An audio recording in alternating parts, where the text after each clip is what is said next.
Hello അസ്സലാമലൈക്കും എല്ലാവർക്കും പുതിയൊരു വീഡിയോയിലേക്ക് സ്വാഗതം.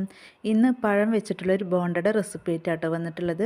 അപ്പോൾ ആദ്യമൊക്കെ ചായക്കടയിലൊക്കെ കിട്ടുന്ന ഒരു അടിപൊളി ടേസ്റ്റ് ആയിട്ടുള്ളൊരു ബോണ്ടയാണിത്. അപ്പോൾ ചായക്കടയിൽ നിന്ന് കിട്ടുന്ന അതേ രുചിയിൽ നമുക്ക് വീട്ടിലെങ്ങനെ തയ്യാറാക്കാൻ നോക്കാം കേട്ടോ. അപ്പോൾ നമുക്ക് നേരെ വീഡിയോയിലേക്ക് പോകാം. അതിന് മുന്നേ നമ്മുടെ ചാനൽ ആദ്യമായിട്ട് കാണുന്നവരൊക്കെ ഉണ്ടെങ്കിൽ ഒന്ന് സബ്സ്ക്രൈബ് ചെയ്യുക. വീഡിയോ കണ്ടുകൊണ്ടിരിക്കുമ്പോൾ തന്നെ ഇഷ്ടപ്പെടുകയാണെങ്കിൽ ഒന്ന് ലൈക്ക് ചെയ്ത് സപ്പോർട്ട് ചെയ്യാം. അപ്പോൾ ഈ ഒരു ബോണ്ട തയ്യാറാക്കാനായിട്ട് ആദ്യം തന്നെ ഞാനിവിടെ എടുത്തിട്ടുള്ളത് ചെറുപഴമാണ്. അപ്പോൾ വളരെ ചെറിയ പഴമാണ് കേട്ടോ ഇത്. അപ്പോൾ ചെറുപഴത്തിൽ തന്നെ വലുതൊക്കെ ആണെങ്കിൽ ഒരു 4 അല്ലെങ്കിൽ 3 ഒക്കെ എടുത്താൽ മതി. അപ്പോൾ നല്ല ചെറുതായതുകൊണ്ടാണ് ഞാനൊരു 5 എടുത്തിട്ടുള്ളത്. പിന്നെ നേന്ത്രപ്പഴം വെച്ചിട്ടും ഇത് ചെയ്തെടുക്കുകയൊക്കെ ചെയ്യാം. ഏറ്റവും കൂടുതൽ ടേസ്റ്റ് കിട്ടുന്നത് ഈ ഒരു ചെറുപഴം വെച്ചിട്ട് ചെയ്യുമ്പോഴാണ് കേട്ടോ. അപ്പോൾ ഈ ഒരു ചെറുപഴം ഇനി നമുക്ക് മിക്സിയുടെ ജാറിലിട്ടിട്ട് നല്ലപോലെ ഒന്ന് അടിച്ചെടുക്കണം. അപ്പോൾ അതിന് വേണ്ടിയിട്ട് ഒരു മിക്സിയുടെ ജാർ എടുത്തിട്ടുണ്ട്. അതിലേക്ക് ഈ ഒരു പഴത്തിൻ്റെ തൊലി കളഞ്ഞിട്ട് ഒരു 3 പീസൊക്കെ ആക്കിയിട്ട് ഇട്ട് കൊടുക്കാം കേട്ടോ. നല്ല പഴുത്ത പഴം തന്നെ എടുക്കുക, അപ്പോഴേ ഉള്ളൂ കേട്ടോ മധുരം ഉണ്ടാവുള്ളൂ. അപ്പോൾ നമുക്ക് പഞ്ചസാര കുറച്ച് ചേർത്ത് കൊടുത്താൽ മതി. അപ്പോൾ അത് ചെറുപഴമൊക്കെ മുറിച്ചിട്ട് കൊടുത്തിട്ടുണ്ട്. ഇനി ഇതിലേക്ക് നമുക്ക് പഞ്ചസാര ചേർത്ത് കൊടുക്കാം കേട്ടോ. അപ്പോൾ ഞാനിവിടെ ഏകദേശം ഒരു 3 ടേബിൾ സ്പൂണോളൊക്കെ പഞ്ചസാര ചേർത്ത് കൊടുക്കുന്നുണ്ട്. പഞ്ചസാരയൊക്കെ നമ്മുടെ മധുരത്തിനനുസരിച്ച് ചേർത്ത് കൊടുക്കുക കേട്ടോ. പിന്നെ അതുപോലെ തന്നെ ഈ ഒരു ബോണ്ടയിൽ ഒരുപാട് മധുരത്തിൻ്റെ ആവശ്യമല്ല കേട്ടോ. നമ്മൾ നെയ്യപ്പം ഉണ്ണിയപ്പമൊക്കെ തയ്യാറാക്കുന്ന അത്ര തന്നെ മധുരം വേണ്ട കേട്ടോ. ഒരു മീഡിയം ലെവൽക്കുള്ള ഒരു മധുരം മതി. ഇപ്പോൾ പഞ്ചസാരയൊക്കെ ഇട്ട് കൊടുത്തിട്ടുണ്ട്. ഇനി ഇതിലേക്ക് 1 ടീസ്പൂണോളം ഏലക്ക പൊടിയാണ് കേട്ടോ ചേർത്ത് കൊടുക്കുന്നത്. അതുപോലെ തന്നെ ഒരു പിഞ്ച് ഉപ്പും കൂടി ചേർത്ത് കൊടുക്കുന്നുണ്ട്. എന്നിട്ട് നല്ലപോലെ ഒന്ന് അടിച്ചെടുക്കണം. ഒട്ടും വെള്ളം ചേർക്കാതെ വേണം അടിച്ചെടുക്കാനും. അപ്പോൾ അതാ പഴം നല്ലപോലെ അടിച്ച് വന്നിട്ടുണ്ട് കേട്ടോ. ഒട്ടും പഴത്തിൻ്റെ പീസൊന്നുമില്ല കേട്ടോ, എല്ലാം നല്ലപോലെ അടിച്ചെടുത്തിട്ടുണ്ട്. ഇനി ഇതിലേക്ക് ബേക്കിംഗ് സോഡയാണ് കേട്ടോ ചേർത്ത് കൊടുക്കുന്നത്. നമ്മൾ കടയിൽ നിന്നൊക്കെ വാങ്ങുന്നതിലൊക്കെ ബേക്കിംഗ് സോഡ ചേർത്ത് കൊടുക്കാറുണ്ട്. ബേക്കിംഗ് സോഡ ചേർത്ത് കൊടുത്താലുള്ളൂ ഇത് നല്ലപോലെ പൊങ്ങി വന്ന് അത്യാവശ്യം നല്ല സോഫ്റ്റായിട്ട് കിട്ടുള്ളൂ. ബേക്കിംഗ് സോഡ ചേർക്കാതെ നമ്മൾ തയ്യാറാക്കി കുണിച്ചെങ്കിൽ ചെറിയ രീതിയിലൊരു ഹാർഡായിരിക്കും ഈ ഒരു പലഹാരം. വളരെ കുറഞ്ഞ അളവിൽ മാത്രം ചേർത്ത് കൊടുത്താൽ മതി. ഒരു 1/4 ടീസ്പൂണിൻ്റെ താഴെ മാത്രം ചേർത്ത് കൊടുത്താൽ മതി കേട്ടോ. ഇനി ഇതിലേക്ക് 2 ടീസ്പൂണോളം നെയ്യും കൂടി ചേർത്ത് കൊടുക്കുന്നുണ്ട്. ഒരു സ്പൂണ് ഒരു വിസ്കോ വെച്ചിട്ടൊക്കെ നല്ലപോലെ മിക്സ് ചെയ്തെടുക്കണം ബേക്കിംഗ് സോഡ ചേർത്ത് കഴിഞ്ഞാൽ. എന്നാലുള്ളൂ ഈ ഒരു ഇത് നല്ലപോലെ സോഫ്റ്റായിട്ട് കിട്ടുള്ളൂ കേട്ടോ. നമ്മൾ ഈ ഒരു സമയത്ത് തന്നെ, അതായത് ഇത് മിക്സ് ചെയ്യണ ഒരു സമയത്ത് തന്നെ നമുക്ക് കാണുമ്പോൾ തന്നെ അറിയാം ഈ ഒരു പഴത്തിൻ്റെ മിക്സ് നല്ല ഫ്ലഫി ആയിട്ട് വരും. നമ്മൾ നെയ്യ് എന്തായാലും ഇതിലേക്ക് ചേർത്ത് കൊടുക്കണം കേട്ടോ. അതായത് ആ നെയ്യിൻ്റെ ആ ഒരു ഫ്ലേവർ വരുമ്പോഴാണ് ഈ ഒരു പലഹാരത്തിന് ഒരു പ്രത്യേക രുചി കിട്ടുന്നത്. ഏകദേശം 1 മിനിറ്റോളം ഇതുപോലെ അടിച്ചെടുക്കണം. അപ്പോൾ അത് നല്ലപോലെ മിക്സ് ചെയ്ത് എടുത്തിട്ടുണ്ട് കേട്ടോ. ഇനി ഇതിലേക്ക് ഗോതമ്പ് പൊടിയാണ് ചേർത്ത് കൊടുക്കുന്നത്. 1 കപ്പ് ഗോതമ്പ് പൊടി എടുത്തിട്ടുണ്ട്. അതിൽ പകുതി ഞാൻ ആദ്യം ഇട്ട് കൊടുത്തിട്ടുണ്ട് കേട്ടോ. എന്നിട്ട് നല്ലപോലെ ഒന്ന് മിക്സ് ചെയ്തെടുക്കുക. ഈ ഒരു സമയത്ത് വെള്ളം ചേർത്തിട്ട് മിക്സ് ചെയ്യരുതേ. ഈ ഒരു പഴത്തിൻ്റെ മിക്സിൽ തന്നെ നമ്മൾ ഒന്ന് സ്പൂൺ വെച്ചിട്ട് ഇതുപോലെ ഒന്ന് ആക്കി കൊടുത്താൽ മതി. നമ്മൾ 1 കപ്പ് ഗോതമ്പ് പൊടി ഒന്നിച്ച് ചേർത്ത് കൊടുത്തിട്ടുണ്ടെങ്കിൽ മിക്സ് ചെയ്ത് എടുക്കാൻ ബുദ്ധിമുട്ടായിരിക്കും കേട്ടോ. അപ്പോൾ അതാണ് 2 പ്രാവശ്യമായിട്ട് ചേർത്ത് കൊടുക്കുന്നത്. അപ്പോൾ ബാക്കിയുള്ളതും ചേർത്ത് കൊടുത്തിട്ടുണ്ട് കേട്ടോ. എന്നിട്ട് നല്ലപോലെ ഒന്ന് മിക്സ് ചെയ്തെടുക്കുന്നുണ്ട്. ഒരുപാട് ലൂസായിട്ടുള്ളതല്ല കേട്ടോ നമ്മൾ തയ്യാറാക്കുന്നത്. കൈകൊണ്ട് എടുത്തിടാൻ പറ്റുന്ന ആ ഒരു രീതിക്കാണ് ഈ ഒരു കൂട്ട് തയ്യാറാക്കി എടുക്കേണ്ടത്. ഇനി ഇത് കൈകൊണ്ട് നല്ലപോലെ ഒന്ന് കുഴച്ചെടുക്കുക.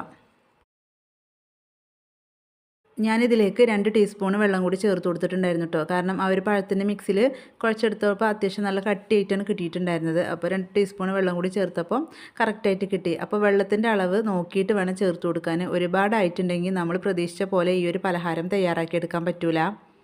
അപ്പോൾ നമ്മുടെ ഒരു കൂട്ട് ഇതുപോലെ ആയി കിട്ടിയിട്ടുണ്ട്. നമ്മളിങ്ങനെ കയ്യിലെടുത്തിട്ട് ഇങ്ങനെ ഇട്ട് കൊടുക്കുമ്പോൾ ഒന്ന് മുറിഞ്ഞ് വീഴുന്ന രീതിയിലായി കിട്ടണം കേട്ടോ. ചെറിയൊരു ലൂസ് ഉണ്ട്. അപ്പോൾ അത് കുഴപ്പമില്ല. ഇതിലേക്ക് നമ്മൾ റവയൊക്കെ ഇനി ചേർത്ത് കൊടുക്കണം. അപ്പോൾ ഗോതമ്പ് പൊടി ചേർത്ത് ആ ഒരു സമയത്തിന് നമുക്ക് റവയൊക്കെ ചേർത്ത് കൊടുക്കാം കേട്ടോ. അപ്പോൾ ഞാൻ ആ സമയത്ത് ചേർത്ത് കൊടുത്തിട്ടില്ല.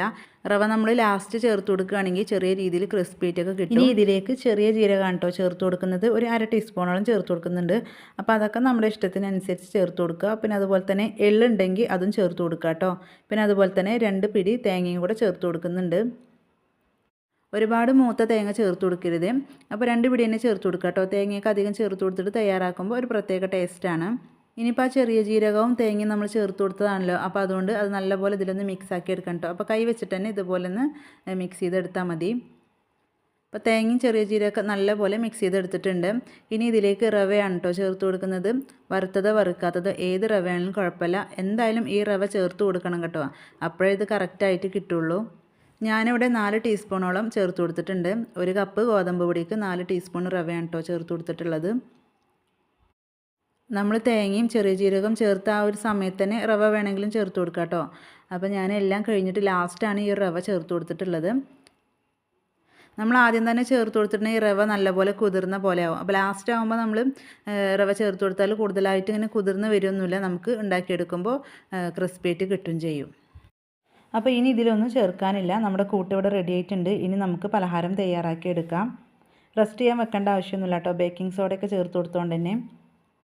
അപ്പോൾ അതാ ഓയിൽ ചൂടാകാൻ വെച്ചിട്ടുണ്ട് കേട്ടോ. നല്ലപോലെ ചൂടായതിന് ശേഷം മീഡിയം ടു ലോ ഫ്ലെയിമിലേക്ക് ഇട്ട് കൊടുക്കുക. എന്നിട്ട് വേണം കേട്ടോ ഇത് നമ്മൾ ഇതിലേക്ക് ഇട്ട് ഫ്രൈ ചെയ്തെടുക്കാൻ. അല്ലെങ്കിൽ പെട്ടെന്ന് കരിഞ്ഞു പോകും. നമ്മൾ പഴം കൂടി ചേർത്തുകൊണ്ട് തന്നെ പെട്ടെന്ന് കരിഞ്ഞു പോവുകയും ചെയ്യും. ഉള്ളൊന്നും കുക്കാവില്ല. എന്നിട്ട് കൈയൊന്ന് നനച്ചതിൻ്റെ ശേഷം വേണം ഇതിട്ട് കൊടുക്കാൻ. അല്ലെങ്കിൽ കയ്യിൽ നല്ലപോലെ ഒട്ടിപ്പിടിക്കും. ഇത് നമുക്ക് ചായക്കടയിൽ നിന്ന് കിട്ടുമ്പോൾ അത്യാവശ്യം വലുപ്പത്തിലായിരിക്കും. നമ്മൾ വീട്ടിൽ നമ്മുടെ ആവശ്യത്തിന് ഉണ്ടാക്കുമ്പോൾ അത്ര വലുതൊന്നും ഉണ്ടാക്കേണ്ട ആവശ്യമില്ല കേട്ടോ. ചെറുത് ഉണ്ടാക്കിയാൽ മതി. അപ്പോൾ ഇതിൻ്റെ ഷേപ്പൊന്നും നോക്കണ്ട. നമുക്ക് ഇഷ്ടത്തിനനുസരിച്ച് അങ്ങനെ ഇട്ട് കൊടുത്താൽ മതി. നമ്മൾ ഓരോന്ന് ഇട്ട് കൊടുക്കുമ്പോഴും കൈയൊന്ന് വെള്ളത്തിൽ നനച്ചതിൻ്റെ ശേഷം വേണം ഇട്ട് കൊടുക്കാൻ. ചെറിയ ഇതുകൾ നമ്മൾ തയ്യാറാക്കുമ്പോൾ ഒരേ സമയത്ത് തന്നെ നമുക്ക് ഒരുപാട് എണ്ണം ഫ്രൈ ചെയ്തെടുക്കാൻ പറ്റും കേട്ടോ. ഒരുപാട് ഓയിൽ ചൂടാണെന്ന് തോന്നുകയാണെങ്കിൽ ഏറ്റവും ലോ ഫ്ലെയിമിൽ ഇട്ടിട്ട് ഇത് തയ്യാറാക്കി എടുക്കണം കേട്ടോ. എന്നാലേ നല്ലപോലെ കുക്കായിട്ട് കിട്ടുള്ളൂ. ബേക്കിംഗ് സോഡ ചേർത്ത് കൊടുത്തുകൊണ്ട് തന്നെ നമ്മൾ ഇട്ടതിന് ശേഷം പെട്ടെന്ന് ഇത് പൊങ്ങി വരും. ഏകദേശം ഒരു സൈഡ് ആയിട്ടുണ്ട്. ഇനി നമുക്കിത് തിരിച്ചിട്ട് കൊടുക്കാം. ഒരുപാട് അങ്ങ് കളർ മാറേണ്ട ആവശ്യമൊന്നുമില്ല കേട്ടോ. ചെറുതായിട്ടൊന്ന് കളർ മാറുന്നതിൻ്റെ കൂടെ നമുക്ക് തിരിച്ചിട്ട് കൊടുക്കാം. പിന്നെ ഇത് നമ്മൾ തിരിച്ചും മറിച്ചിട്ടിട്ടൊക്കെ വേണം ഇത് കുക്ക് ചെയ്തെടുക്കാൻ. ഒറ്റ തവണ നമ്മളിത് തിരിച്ചിട്ട് കൊടുത്തുകൊണ്ട് തന്നെ കുക്കായി കിട്ടുന്നില്ല.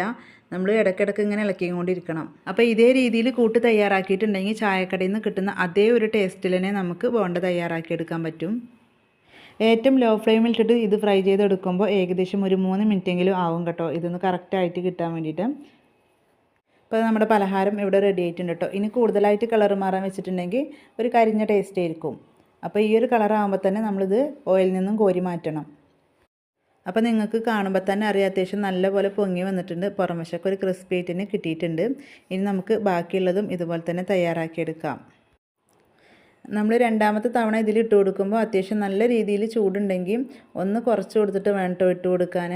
അല്ലെങ്കിൽ ആ ഒരു ചൂടിലിട്ട് കൊടുത്തിട്ടുണ്ടെങ്കിൽ ഇത് പെട്ടെന്ന് തന്നെ ആ ഒരു പുറം വശം കരിഞ്ഞു പോകും. അപ്പോൾ ഇതുപോലെ തന്നെ ബാക്കിയുള്ളത് മുഴുവനും നമുക്ക് ഉണ്ടാക്കിയെടുക്കാം. അപ്പോൾ അതാ പഴം ഗോതമ്പ് പൊടിയൊക്കെ വെച്ചിട്ട് തയ്യാറാക്കിയിട്ടുള്ള ഒരു അടിപൊളി ബോണ്ട ഇവിടെ റെഡി ആയിട്ടുണ്ട്. അപ്പോൾ വൈകുന്നേരമൊക്കെ കുട്ടികൾ സ്കൂളിൽ വരുമ്പോൾ ഉണ്ടാക്കി കൊടുക്കാൻ പറ്റിയ നല്ലൊരു നാടൻ പലഹാരമാണിത്. ഇത് ഏറ്റവും സിമ്പിളായിട്ടുള്ള പലഹാരമാണ്, നല്ല ടേസ്റ്റുമാണ്. അപ്പോൾ ഗോതമ്പ് പൊടി ചെറുപഴമൊക്കെ ഉണ്ടെങ്കിൽ ഇതേപോലെ ഒന്ന് തയ്യാറാക്കി നോക്കുക കേട്ടോ. എല്ലാവർക്കും ഇഷ്ടപ്പെടും.